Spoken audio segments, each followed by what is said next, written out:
Hey guys, welcome back to Life on Our Time. Well, life is a different thing right now. I really contemplated whether I was going to do a video on COVID-19 or not. It's obviously not my channel theme. We're all about RVs and camping and all the fun stuff that you do. And COVID-19 is not a fun thing, but there's a tremendous amount of stuff going on in the world. Stuff I see going on in North America. And the stuff that we're getting exposed to here as well. I thought it'd be good to kind of walk through what's going on here in Nova Scotia and put out a plea to everybody in the world, everybody in North America, across Canada. A plea for what I think, and what our medical authorities are saying that we all should be doing. So again, we're from Nova Scotia. We're on the east coast of Canada, and there's one land connection in and out of the province. So we're in a bit of an advantage to strategically control traffic in and out of the province. Early in March, this thing really ramped up. We obviously been following it. Everybody's been following it coming out of China since the new year, and it was just a matter of time. We knew it was going to be coming. We knew it would get to North America and get to Canada and eventually get to our province, and it has. Early in March, you could see that progression. The energy's ramping up, some anxiety is starting, and coming into the second week of March, things happened really fast. So fast that it was overwhelming, that not just by the day, but by the hour, things were changing. You couldn't take your eyes off the media, particularly the local media, what's going on, as far as going from a world that we're very free to walk in, wander around, shop anywhere, travel anywhere, do all the things that come with the great country that we live in and the freedoms that we have. And basically the freedoms that we all just take for granted is just part of our natural lives. Well, the point we're at now, you really appreciate the freedoms that we do have in this country, because we don't have those freedoms right now. We went from the start of the second week of March, working in an office, going out for lunch, traveling on public transit, to rapidly converting into working from home. So for myself, I now work from home. All of my colleagues work from home. That started about a week and a half ago. Last week was our school's March break, so it was good timing. Our children are not in that concentrated environment already. And shortly in the March break, the word came down that the 2 weeks after March break, there would be no school. So we have 3 weeks of schools being out. Quickly moved into as many employers as possible, moving away from office environments, working from home, evolving into essential travel only. And during this time, you could see the panic buying starting. People were scared of what was to come. And everybody's talking about toilet paper. Yeah, same thing for us. It was toilet paper that was one of the first things disappearing.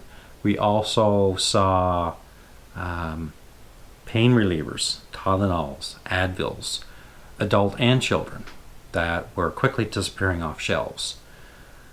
TV dinners, shelves just gone of that stuff. And then evolving into canned goods, a lot of hoarding, purchasing going on, and then putting a lot of pressures on our freight and trucking communities to replenish all of these stores.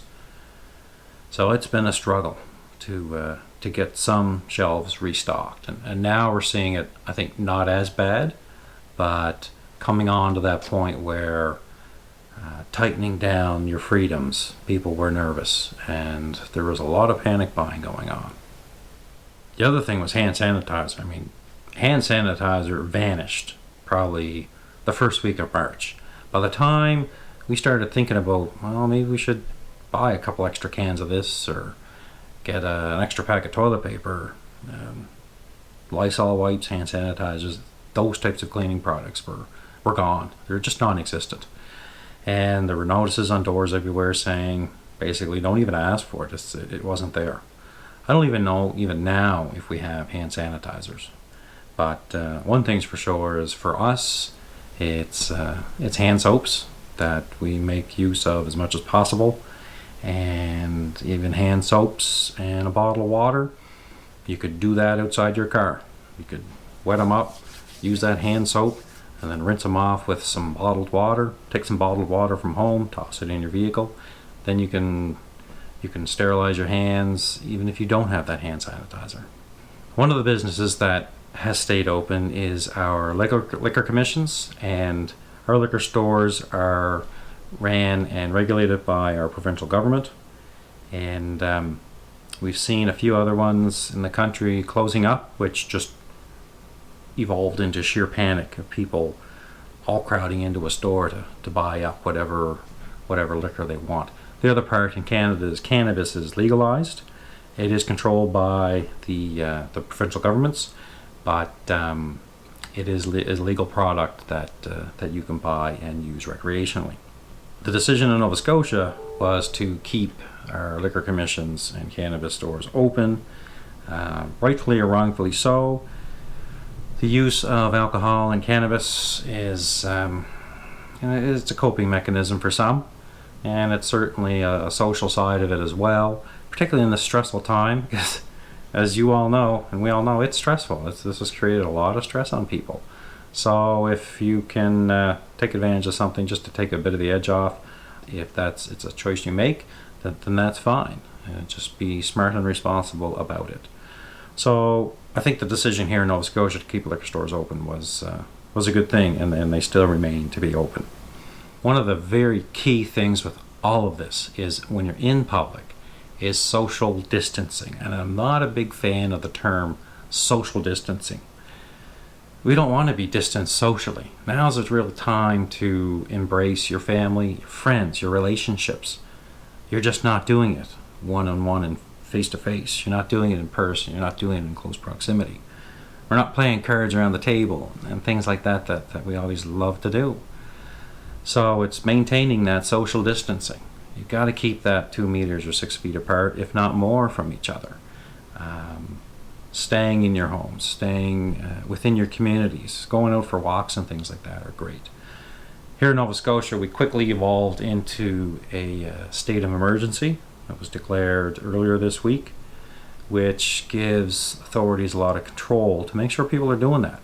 Because we have, being on the East Coast, we have a lot of beautiful beaches, and a number of them within public provincial parks.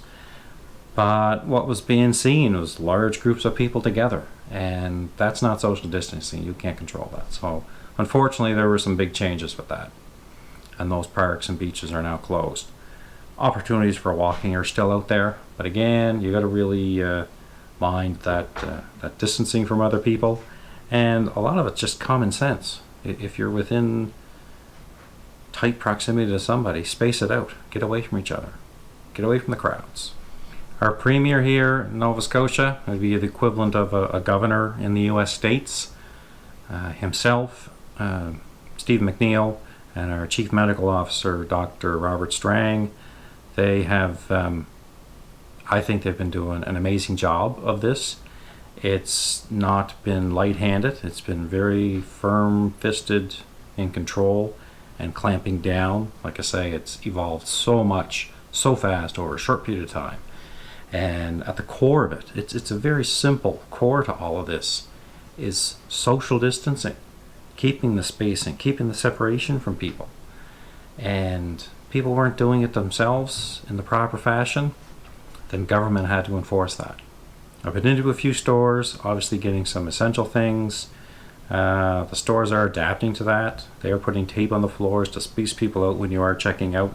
They're putting up plastic dividers between the staff and the customers, again offering them that level of protection. I really commend them for that. The staff and the workers at any places that we need to go to rely on essential things like groceries, like fuel, these people need to be protected. They need to feel as comfortable as possible when they are going to work. There was something that we bought from our IKEA store. We waited a couple days too long. IKEA is all shut down. but they still have the online purchasing and pickup, and it was done in a very controlled and regimented fashion, very, very low volumes. In fact, one person in the store at any given time. And this is an IKEA of probably 300,000 square feet. And when I went in to get our stuff, you just go in, you showed your receipt, and then an employee went and got the boxes and brought them to us. So it's a significant difference to how business rolls. It's almost like we're just in a dream or a nightmare that this is going on. But this is our reality for now. The images after March break of people trying to get back to countries within Canada was shutting down the border to non-Canadian citizens. That was done in partnership with between our Prime Minister and President Trump.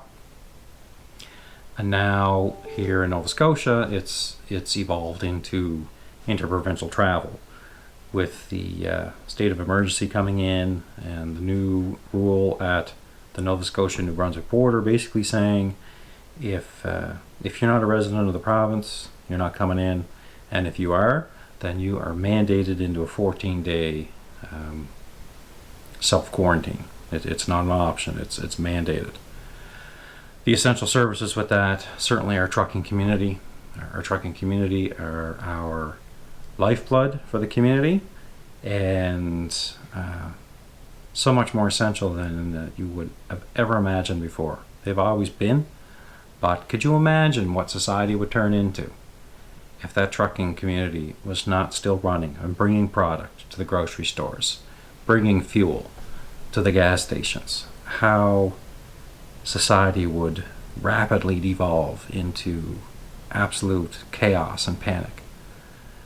So I do commend our trucking community for everything that they're doing, and the governments to support them in their initiatives for keeping the products that we rely on and we live off of into the grocery stores and replenishing these shelves that are really taking a pounding lately.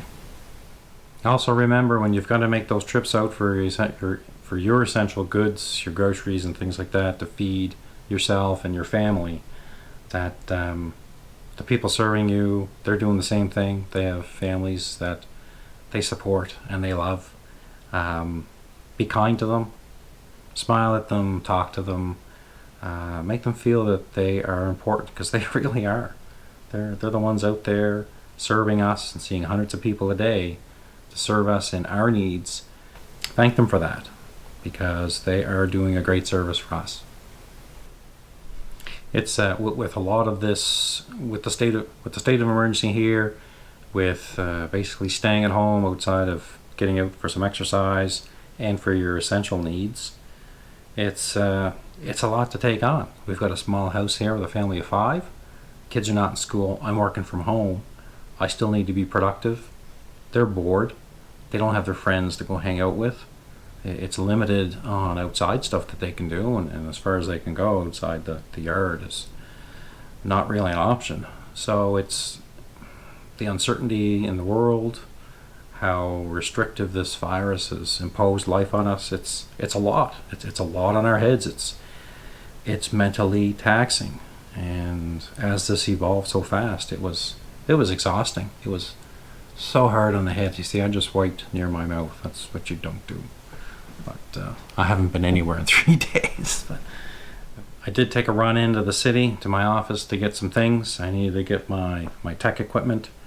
This is going to be a longer term thing here.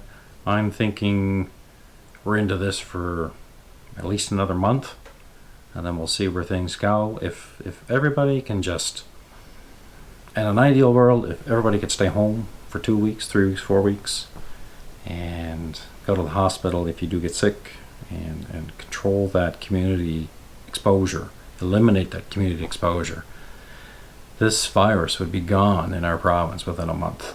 And you sure can't forget the medical personnel that are involved with this at the hospitals, the doctors, the nurses, the technicians. My wife, she works at the hospital as well, and she's back to work after March break, and she's now having to deal with COVID-19 patients. So that just adds a little more stress into our environment and onto her. Obviously well trained in the protocols and the things that need to be done, but it just brings it even more closer to home. Something else that we need to try to manage an even keel mentally for her benefit and all of our benefit. And we certainly salute all of the medical field that are dealing with this now. They're the ones in the front lines that are going to get us through this. So I did take a drive downtown in Halifax to our office to get my gear. And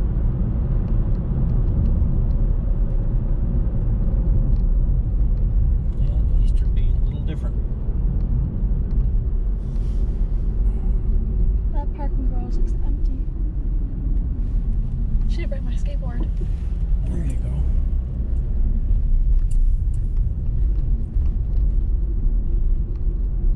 Yep, normally this is packed with traffic. Well, that's a message I hope to never see again on that variable message sign there. State of emergency, obey public health orders. It also had one on the bridge. It's mind-boggling because I was leaving at rush hour during what would be rush hour traffic on a Monday afternoon, and there's no traffic. There's nothing. It's very eerie. It's like a scene from a movie, an apocalyptic, and I can't say the word, an apocalyptic movie. And there's a few of them out there you could probably entertain yourself with while you're social distancing or self-isolating. So I'll leave on this note, be safe, be healthy, be mentally aware of those around you, and moderate how much of this you expose yourself to. It can be overwhelming. Keep yourself to the basics. For me now, it's what our Prime Minister is putting out there, and with daily briefings from our Premier and our Chief Medical Officer. They are the ones that are giving us the information that at the core we really need, and beyond that you've got to limit yourself because it will eat at your brain. It'll really get in there and send you places mentally you don't want to go.